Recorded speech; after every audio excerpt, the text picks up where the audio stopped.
I grew up in a simple family with lots of love and good friends.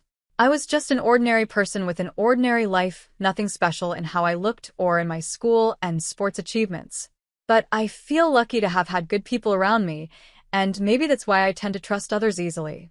Because of this, people often call me naive or say, I see the world in a dreamy way.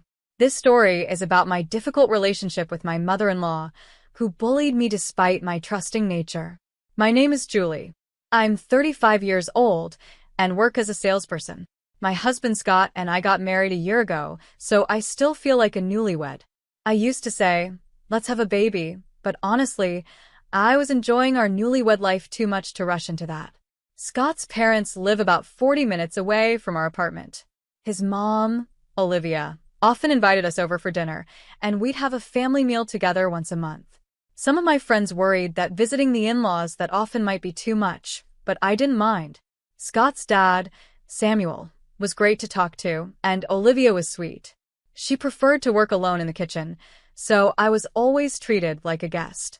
I would happily chat with Scott and Samuel until dinner was ready, which was easier than cooking at home. However, one thing started to bother me. One evening, we were at the in-laws' house for dinner again. When I tasted the chicken soup Olivia made, I couldn't help but react. What's wrong, Julie? Scott asked, noticing my expression. I've never had celery in chicken soup before, I replied. It's interesting, but it's delicious, Olivia. Is it? Thank you, there's plenty more, Olivia said. Oh, great, I responded, trying to hide my discomfort. I struggled to smile back at Olivia, who looked so happy. Another bowl of this soup would definitely raise my blood pressure. It was that salty. I glanced at Scott and Samuel, but they seemed to enjoy it. This must be the normal taste of home cooking for them. So, that day, I accepted it and forced myself to finish the soup, even though it was packed with so much sodium it could dissolve anything. It seems my in-laws like very strong flavors. Olivia's cooking was sometimes as salty as seawater and other times as sweet as condensed milk. The first time I tried it, I almost spit it out, but the rest of the family ate it like it was any other meal. I was shocked by their taste preferences. I felt bad leaving food uneaten, so I usually finished it, but it was too much for my stomach and I often felt sick afterward. I started to worry about the impact of eating such intensely flavored food on their health. I even talked to a friend who's a nutritionist and started collecting recipes and pamphlets. But as a new daughter-in-law, I couldn't exactly say, your cooking is too strong. Please change the recipes. My own cooking was seasoned exactly according to the recipes, and I thought Scott would like it. I used to ask him all the time, is it good? And he would always reply sweetly, whatever you cook is delicious. But I couldn't help but doubt if he was being honest, especially if he grew up eating such strong flavors. Still, I prioritized our health and continued cooking with normal seasonings. There was one more thing that worried me. Olivia sometimes served salad or bread that was dry and hard. Occasionally, she'd serve partially rotten fruit for dessert. I would quietly remove the bad parts, but I was concerned that my in-laws might get food poisoning sooner or later. One day, Olivia offered me some cookies as a snack. They had expired 5 months ago. Scott noticed and said, Mom, these cookies are expired. Olivia replied, oh no, I'm so careless, and laughed it off. I was relieved at first, but then I was alarmed when I found the same box of expired cookies mixed into the snack bag she gave me on our next visit. This reminded me of symptoms I'd seen before when my grandma developed dementia. But Olivia is still in her 60s. Could she really be showing signs of dementia? I wasn't sure what to do. I wanted to talk to Scott about Olivia's overly salty food and the possibility that she might be showing signs of dementia, but I was too scared it might be too much for him. Then one day, something amazing happened. I found out I was pregnant. I'm finally going to be a dad. Is it a boy or a girl? Scott would ask, rubbing my belly every day with excitement. When should we tell our parents? Should we wait until the end of the first trimester? Scott asked. Well, the doctor has confirmed the heartbeat, but I want to wait until after the 7 weeks checkup to tell them. That way, they'll know everything's okay and they can help if anything happens, I replied. I guess we'll just have to wait and see. I can't wait to tell everyone. I think my mom's going to cry when she hears the news, Scott said. You're right, I said, imagining Olivia congratulating me with tears in her eyes. It made me feel warm inside. I was so excited about the pregnancy that I forgot about everything else. But the following weekend, when I saw Olivia's chicken soup on the table, I realized there was a big problem. If I ate her overly seasoned food, it might affect my baby. The pregnancy books I'd been reading said that high blood pressure and diabetes could affect pregnancy and childbirth. Stale bread and expired foods might not hurt me, but they could harm my baby. The thought made me anxious, and I couldn't start eating. Oh no, Julie, you haven't eaten at all.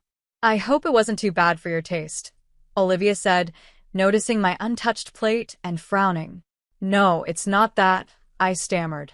Scott, thinking it was morning sickness, quickly jumped in to save me. She's just tired and doesn't have much of an appetite, he said. I see. Are you working too hard, Julie? Don't push yourself too much, Samuel added kindly, though Olivia's face stayed serious. I felt guilty for leaving the food and lying to them. After everyone finished their meal, Olivia offered me a large brownie with ice cream on top, along with a cup of tea. Have some sweets at least. I'm sure it will relax you, she said. Thank you so much, I replied, thinking how thoughtful she was. I planned to at least take a bite, but lately sweets gave me heartburn. I noticed Scott had taken a smaller piece without the ice cream. I whispered to Scott so Olivia wouldn't hear from the kitchen. Scott, can I switch with yours? Huh? Oh, sure, he said, passing me his plate. I cut a small piece with my fork. It was moist and soft. I took a bite and washed it down with tea. This brownie is a little hard, Scott said as he cut his in half and started to take a bite. Suddenly, Olivia burst out of the kitchen, shouting, No, no. Her sudden outburst made my heart skip a beat. Scott looked just as confused as I was when Olivia snatched the brownie from his hand. Why are you eating Julie's brownie? I gave it to her, Olivia said, sounding panicked. What does it matter who eats it? Scott asked, puzzled. It does matter. That one is expired, Olivia blurted out. The room fell silent. We were all stunned by her unexpected confession. That brownie was old, I asked, confused. I didn't notice because the ice cream was melting on top. My words didn't calm the situation. Instead, they made it clear that Olivia had deliberately tried to hide the fact that the brownie was stale by adding ice cream. Isn't that right, Mom? Scott asked Olivia, his voice calm but full of restrained anger. Olivia quickly tried to backtrack. No, that's not it. It's old, but it's big and still tasty, so I wanted Julie to have it. Then why did you stop me so forcefully from eating it? You gave it to Julie even though you knew it wasn't safe, Scott pressed. No way, I whispered as a chill ran down my spine. I started to realize what was happening. You've been giving me stale food and expired snacks on purpose, haven't you? I asked, my voice trembling. What's going on, honey? Samuel asked, glaring at Olivia. It wasn't on purpose, Olivia insisted, panic in her voice. I just had some leftovers and didn't want to waste them, so I gave them to Julie. That's exactly what on purpose means, Scott said coldly. I can't think of any good reason to make someone else eat bad food that you don't want. But she's not really family, Olivia blurted out. She's an outsider, so why not give her the old food, right? You join my family too, but you've never been treated like that, Scott shot back. Olivia started banging on the table in a panic. As I watched her, my heart sank. The Olivia I had loved so much seemed like a different person now. I was deeply disappointed and couldn't help but wonder if everything I believed about her being kind and nice was just an illusion. I felt even more disgusted now that I knew I had been betrayed. Olivia looked like a distressed demon, trying to make excuses. But something else was bothering me. Was all this just harmless? Or did you make all the food taste so strong on purpose? I asked. What? No, of course not, Olivia stammered. Samuel and Scott were shocked, their expressions tense. Olivia's face showed she knew she was caught. Scott grabbed my bowl of chicken soup. Don't, Scott, Olivia cried out, but Scott ignored her. He took a spoonful, then immediately spit it out. It's like seawater, Scott exclaimed. Samuel tried some from the side I hadn't touched and scolded. Julie, have you been eating this kind of food all along? Yes, I thought this was just how it tasted here since you and Scott ate it too, I replied. That's because ours was normal. I see, so that's what happened, Scott said, realizing what had been going on. His shoulders slumped as if all the strength had left him. How could you not realize? Was it more than just bad flavor? She's even given you expired snacks, Scott asked, worried. I thought she might have dementia, I admitted. Olivia's mouth twitched. For her, hearing that the daughter-in-law she hated so much actually thought she might have dementia and even felt sorry for her was a huge insult. Scott tried to comfort me, saying, "You're so sweet, putting up with her because you thought she was sick." Then he turned to his mother. "But you, Mom, I don't even want to think that you were bullying such a kind-hearted girl who trusted you." Samuel added, "I never imagined Olivia could do something like this. That's why I talked to so many people about it. I was worried about Olivia's health, thinking her taste buds were off, or that she might have dementia, even though she's only in her 60s. You talked to many people?" Olivia's expression quickly changed, realizing her actions had been exposed. "Yes, my parents, my friends, people at work, they were all helpful. They gave me tips and pamphlets," I said, pulling them out of my bag and piling them on the table. I had been carrying them around, intending to talk to Samuel and Scott someday, but I never thought it would come in handy like this.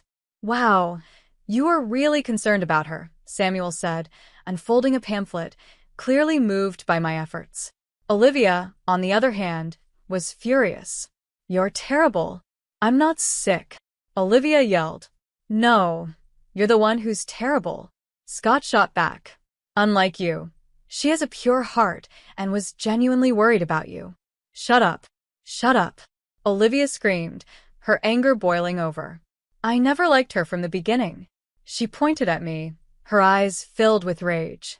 "My beloved son was taken away by a stupid woman like her. He didn't even notice my harassment. Who's the dumb one now? I wished for a beautiful and successful woman who would make me proud to be seen with in public. You're a fool not to see what an amazing woman Scott married. You've been blind to her true worth." "What?" Olivia stammered, unable to believe what she was hearing. In front of me, my in-laws were having a heated argument. It was clear now Olivia had always hated me, and even though I understood it logically, it still hurt to realize that someone I trusted had betrayed me. Later that night, as we lay in bed, Scott whispered, "Why didn't you tell me before we got married? If I had known, I would have." Olivia's face lit up with hope, thinking Scott was on her side. "I knew it, he's on my side," she thought. But Scott continued, "If I had known, I would have cut ties." Ignoring Olivia's crushed expression, Scott held me tightly. "I'm sorry, Julie. I didn't realize how much you were going through." "I'm sorry too," I replied. I didn't see her true intentions. Olivia's eyes twitched. She never expected to hear such words from me, someone she had always looked down on. Scott looked at me and said, "I married you because you're so pure. Don't worry, we'll never come here again." "Wait," Olivia cried out. "You can't do that. I'm your mother. I'll never let you keep my grandchild from me." "Grandchild?" Olivia finally noticed my belly. If she had paid attention earlier, maybe things would have been different.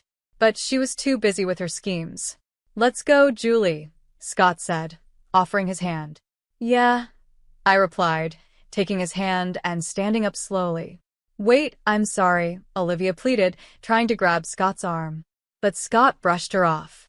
"I'm not the one you should be apologizing to," he said firmly. Olivia looked at me, her eyes full of resentment. I didn't want to forgive someone who clearly harbored ill feelings toward me. Before she could say anything, I spoke. "I trusted you, and you betrayed me. I can never trust you again.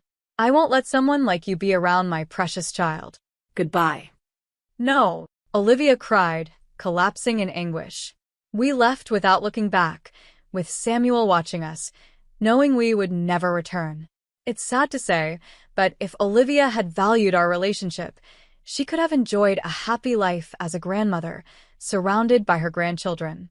What a fool she was. Later, when I told my parents and friends who had supported me, they said, "You finally realized." They were either shocked or relieved because, apparently, everyone but me knew I was being mistreated. They didn't tell me because they knew I was genuinely worried about Olivia. At least they listened and collected pamphlets to help me when I finally saw the truth. I felt so ashamed and embarrassed that my face turned red. But, thanks to all the materials and support everyone gave me, I was able to show how seriously concerned I had been. Because of this, Scott and Samuel were completely on my side. I realized once again how truly blessed I am to have such good people around me. 5 years later, I've been busy taking care of our little son. Today is his first birthday. I'm hard at work preparing a birthday cake, fried chicken, and other dishes I'm not used to making. Scott has been a great dad, playing with our son and changing his diaper. In the middle of all this, I got a call from Samuel. He was invited to the birthday party, so I picked up the phone without hesitation, thinking he might have a question. "Hello, Julie," a familiar voice said sweetly, trying to gauge my mood. It wasn't Samuel. Even after 5 years, I knew it was Olivia. After we cut ties, we moved to a new place far away from her and only told Samuel where we were. I also blocked Olivia's phone number and had my number erased from her phone. Thanks to Scott and Samuel protecting me, she couldn't visit me at the hospital when I gave birth, and I've been able to live a peaceful life since then. Now, just hearing her voice gives me goosebumps. "Where's Samuel?" I asked. "He's in the bathroom right now," she replied. "Hey, isn't it my grandson's birthday today?" I don't think Samuel told her, but she might have noticed him preparing a gift. Scott noticed something was wrong from my tone of voice. He gestured to take over the phone with a worried look, but I gave him a thumbs up and continued the call. I'm a mother now. The innocent, forgiving wife I used to be is in the past. "Listen, Julie," Olivia began. "I really feel bad about what happened. I was wrong to do those mean things. I regret it so much." "Huh?" I replied. "So, I want to see my grandson soon. I'll buy him lots of cute clothes and toys." "Well, I don't need you to hide needles in or bug the toys, so no thank you. I wouldn't do such a horrible thing. You fed me all that disgusting stuff." "You're exaggerating. It wasn't that bad, was it? Too much salt, sugar, and mold. Too much of any of it could have ruined my health. But I mean it, I really regret what I did. I'm sure you're kind enough to understand." "You're right," I said. "People often say I'm kind." "Yes, you are," they say. "But it's not that I'm kind. I'm just naive and trust people too easily. If someone betrays me, I can never trust them again. So, Olivia, you'll never regain my trust, and I won't forgive you. I'll never let you see my precious son." "Wait, Julie." Olivia's voice was desperate, but I heard Samuel and Olivia arguing in the background. I quietly pressed the end button. "Sorry about that," I said. Scott sighed in relief, placing his hands on my shoulders. "You're getting stronger, Julie." "Of course," I replied. "I'm his mother." Our son lay content in his crib. When he saw me, he flapped his hands happily. I picked him up and rubbed my cheek against his. His small, soft body and the faint scent of milk from his mouth filled me with a deep, protective love. I realized that for my son, I could be as gentle as an angel or as fierce as a demon. I'm no longer just the gentle, naive wife I used to be. "Oh, it smells so good," Scott said as the birthday cake baked in the oven. Our son cooed happily, and we both smiled broadly. There was a time when I was oblivious to the malice of others, carefree and happy. But that was because I was surrounded by people who protected me. Now, it's my turn to protect my family. I'm determined to grow stronger and stronger so that these happy days will continue for a long time.